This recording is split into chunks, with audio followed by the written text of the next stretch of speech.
Real quick in advance before we get too in-depth into this video, I just want to apologize for some of my poor camera work. I was trying a few new styles on where to mount the camera and how to do things so that you guys could get a better idea what I was doing, and as a result of that, on many occasions I am holding the model off camera. In those times I'm going to do my best to try to crop so you guys can still tell what's going on, but there is a few times like with the airbrush where I'm just painting off screen, and anytime I'm completely off screen I will just cut that from the video entirely. Gale Force 9's Eye Tyrant, honestly one of my favorite models of all time. And it's got a special place in my heart because it was honestly one of the first models that I ever painted. It also sparked off a huge career for me, both in terms of trying to open my own tabletop hobby store as well as commissions. It's also one of the reasons I'm doing YouTube today. Now, this video series, if you haven't seen the first one, I please encourage you to go watch the first one where we started work on the base. Now, I ended up in a situation where I'm having to lock the acrylic rod into place using green stuff, which is why I decided to switch gears and go ahead and start working on the Eye Tyrant now before finishing off the base. Now, as a result of that, I should clarify, in case you decide to not go back and rewatch the first video if you are just joining us now, that this video series is to serve more the purpose of showing you what you can accomplish if you're willing to put in the time and effort and learn the skills. A lot of artists I meet tell me that they'll never paint as good as I do, or that I must have been painting really great to start with, or that their artwork sucks compared to mine, and I want to make this video to show you that you can make beautiful works of art, but you have to put in the effort and the time to learn these skills. So, unlike a normal tutorial that I would normally do on this channel, this video series is just simply me showing off my skills and doing a lot of the same stuff that I've been showing you guys on this channel so far. The only thing I really haven't covered on this channel is airbrushing, which you can see me doing now. So I want to take a brief moment to talk about that. I am running contrast paints through the airbrush. Now that pretty much goes against everything that contrast paints are meant to do. Contrast paints are kind of meant to pool in the recesses similar to washes and leave a high spot on highlights so that it does your first wave of highlights for you. Now, in my personal opinion, running them through an airbrush like this works really great to simulate the way that inks work when running through an airbrush. Now, inks are pretty much an advanced subject for most hobbyists, so I don't expect most people to really understand what I'm doing here. But just understand that contrast paints are a really good cheap alternative to inks, especially when you want to start playing around with inks. Mostly because they color match most hobby paints that you're going to have available to you, so patching any problem spots later down the road is much easier than it would be if you were using inks, and they also come in a much wider variety of colors that match other hobby products. Now, it's true, inks come in a wide variety of colors. However, like I've said, it's difficult to color match. Hopefully I've driven that point home, because that is my biggest concern about painting with inks versus painting with contrast paints. I'm going to be jumping back and forth from time to time and hopefully kind of do a better job of helping to explain what's going on the screen. But again, because this is not a typical tutorial, I'm not going to just be talking through the whole thing. A lot of this I want you guys to just kind of see what I'm doing, and hopefully you guys can pick up some new skills along the way.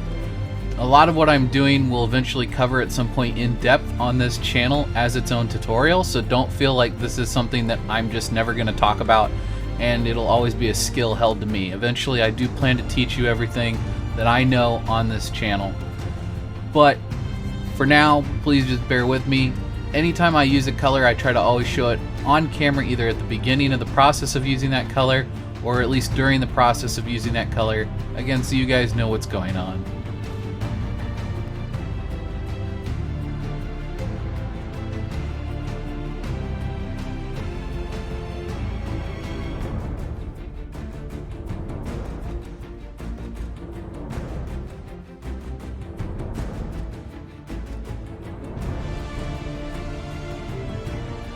So at this point I had some really good shadows going in with that basically purple ink, and now I wanted to come in with some nice bright blues and lay in some highlights.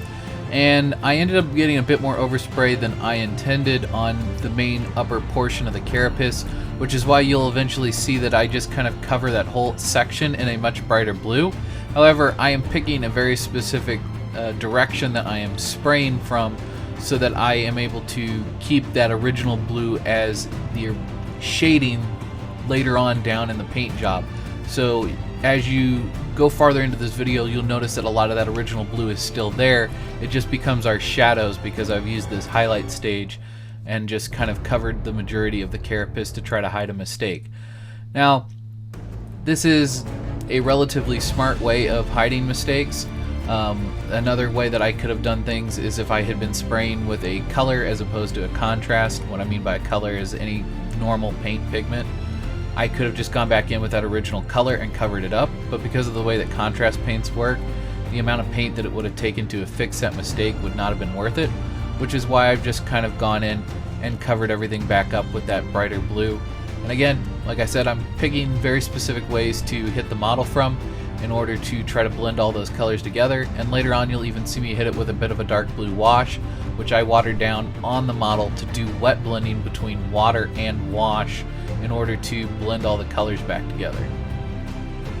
So basically what's going on at this stage is I knew that I wanted to add a bit of a dry brush to show myself where some of the highlights were going to end up. I was getting ready to move away from the airbrush and start doing everything by hand and go switch over to traditional painting. And I wanted to go ahead and lay this foundation in here so that I could see where everything was going to end up later, so that I could do the last of my airbrushing stages now and not need to come back over here and worry about masking something off to fix a problem that should have gotten fixed now.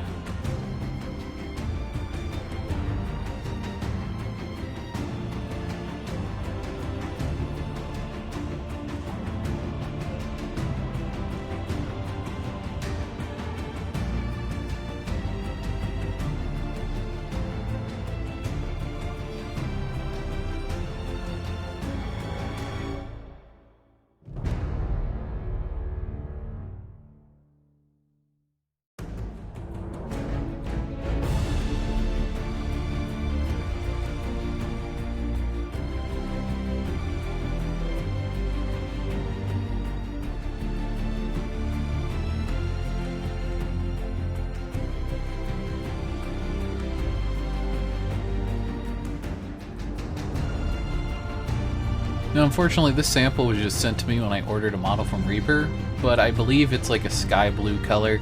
I've had something similar to it in the past that is similar in tone to the sky blue, or perhaps it's its own thing entirely. Again, I'm not 100% sure. I've had this bottle for so long. I know I looked it up at some point, and it definitely is a color that is available all the time, and I'm pretty sure it's a sky blue color. And I basically was using this to lay in the initial stages of the highlights, especially on the bottom of the carapace. And this is because the color that I end up deciding to go with is more of an ice blue for the top of the carapace. And I wanted all of the highlights to have their own distinctive, almost regions, so to speak, where the highlights on the top were much brighter than what I ended up having. Because once I was done with this stage, I realized that there would be that distinctive difference. So even though I'm putting in all the work now and doing the dry brushing, I realized that it just needed to be brighter than what it was. Now, unfortunately, I forgot to put the bottle on screen, but I'm basically using a mixture between Telerin Sand and Rakarth Flesh here to lay in the initial base tones, and then you'll see very quickly that I basically end up covering up the whole thing with Kislev Flesh. Although I'm using it more as a glaze when I'm using Kislev Flesh than I am actually just completely coating everything. So I'm treating this more as a base tone. Now, this was mostly because I needed to brighten the color from that dark blue, almost black color, and bring it up a few tones before putting that Kislev Flesh on. Otherwise, it just wouldn't have shown through the way that I needed it to.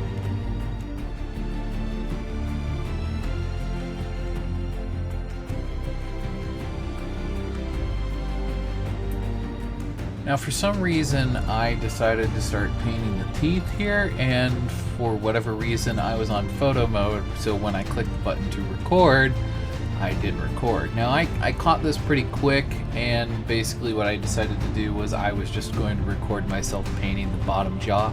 So there are a few still frames of me painting the top jaw, but I decided that that's not really important. It doesn't need to be in this video. So as a result of that, we're just going to skip forward, and that's why the one jaw is painted, or the set of teeth is painted and the other is not. So I just wanted to let you guys know why that jump is there and why we're not talking about it. It's because it's later on in the video. And also, I didn't notice until editing that the edge of my glasses are in shot of the camera, so I guess I pulled my first Scott because I know he does that a lot.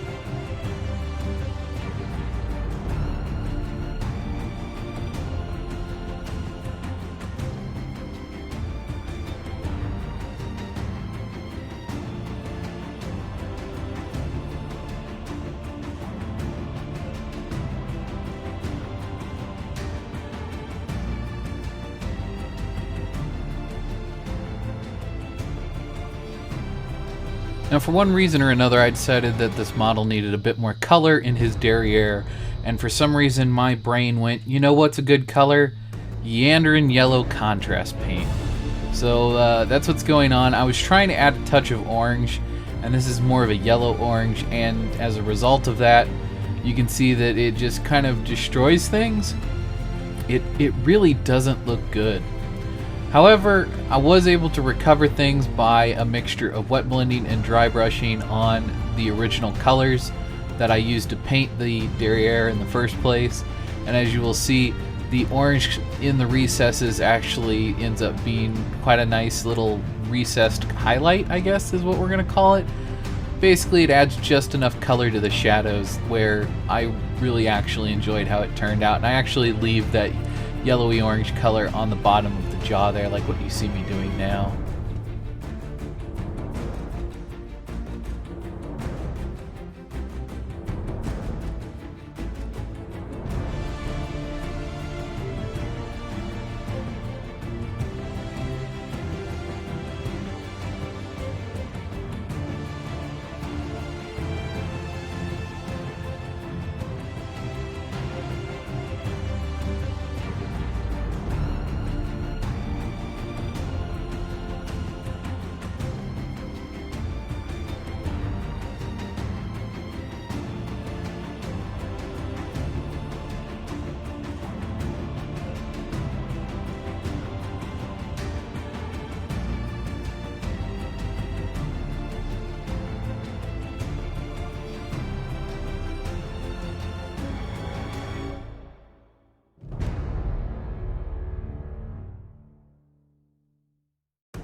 I didn't do a very good job of really showing what I'm doing here, but I'm laying in some of that purple wash to not only darken up the recesses, but you'll see that I kind of come back in with a damp brush, and that's just a little bit of my paint water that's got some purple tones already in it.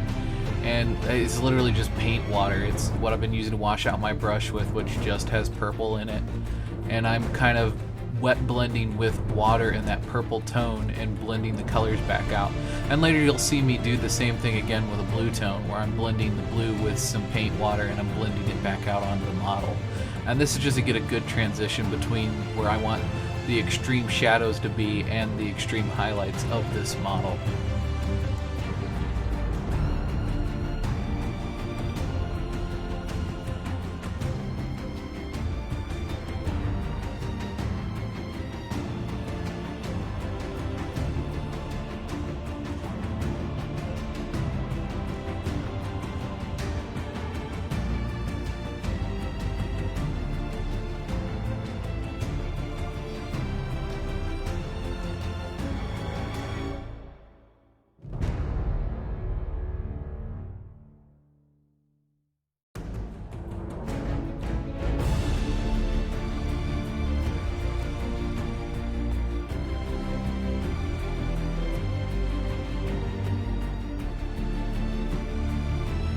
life of me, for some reason, I thought that adding thinner medium would be a good idea to the frostbite color here, and honestly, the reason I thought it was I wanted to glaze up the color, and I very quickly realized that glazing up the color was not how I wanted to do things, because I didn't want a gradual transition here. I wanted a very stark and in-your-face transition. As you'll see at the end, around the bottom, mouth, and the gums, I have a very vibrant blue color, and a lot of the speckles throughout his, we'll call them scales, I've done in a very vibrant blue color, and I wanted that super vibrancy.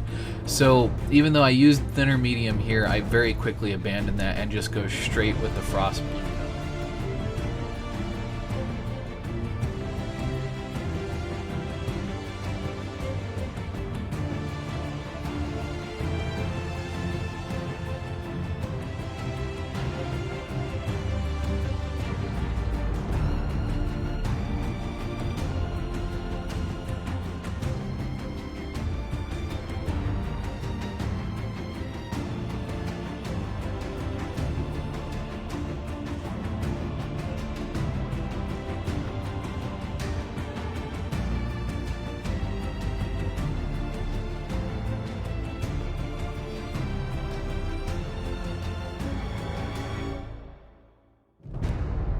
Now what I had done here is I wanted these front carapace to be very vibrant and in your face, and then I dry brushed the rest of the texture on, and as a result of this, that vibrancy was just a tad bit much.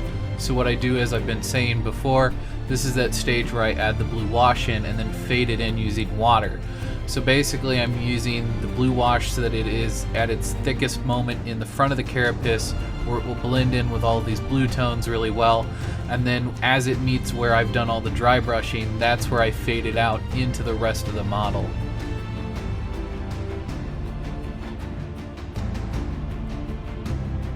Now, in case you haven't gone back and watched the original video, this khaki color that I'm painting out of the cap is actually a custom blend color that I've made.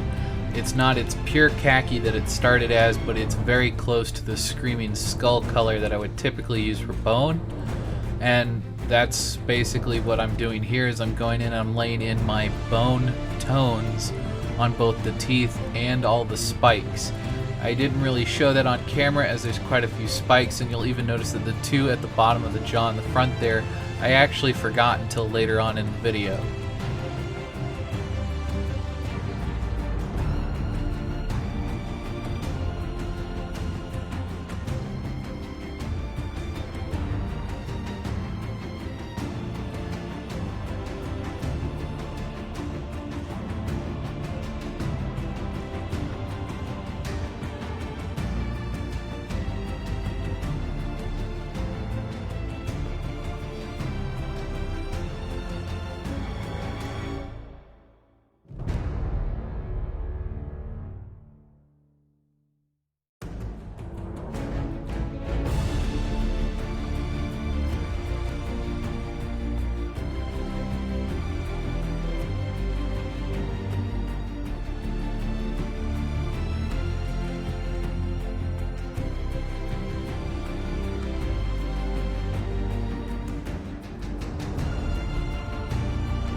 People who've been watching this channel or have been watching my TikTok know that I like to use Tester's spray paint for dull coats and gloss coats. In this case, I'm actually using it as a checkpoint, which is allowing me to save my work, where if I mess up, I can come back down to this layer and not undo everything that I've done so far. I got to a point where things were getting to be a bit delicate, and I wanted to lock everything in the way it was before adding more layers of paint.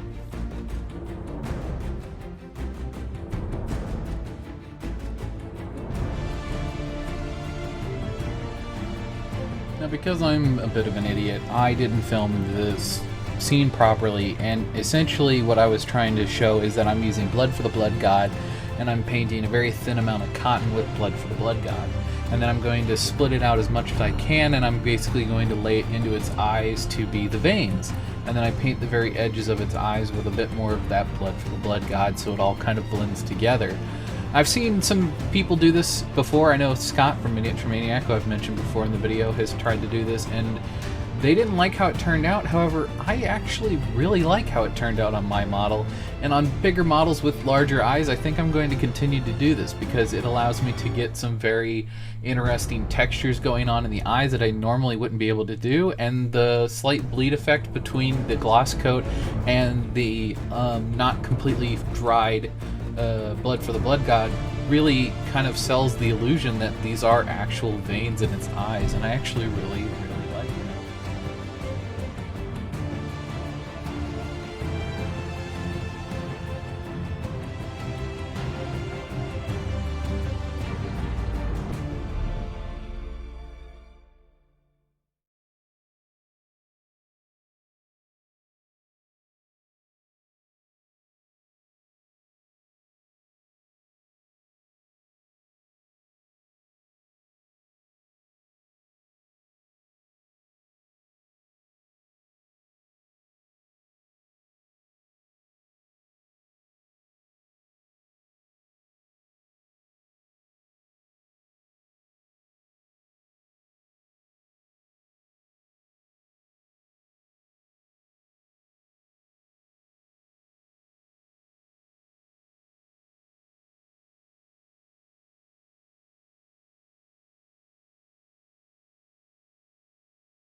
So I ended up hating everything I did trying to really affect the eye, and what I ended up settling for, which doesn't come across well on camera, is a mix between Wild Rider Red, Jericho Orange, and Everland Sunset, and I applied them very, very thinly with a very small brush, and what I may end up doing before this is all said and done is come back in with a bit more of that yellow and lay in some more tones.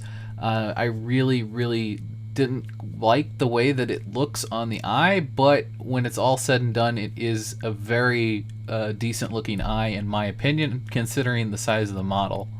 However, for all the little small eyes, all I did was take a little bit of the Wild Rider Red and lay that in, and then put a slit with some black.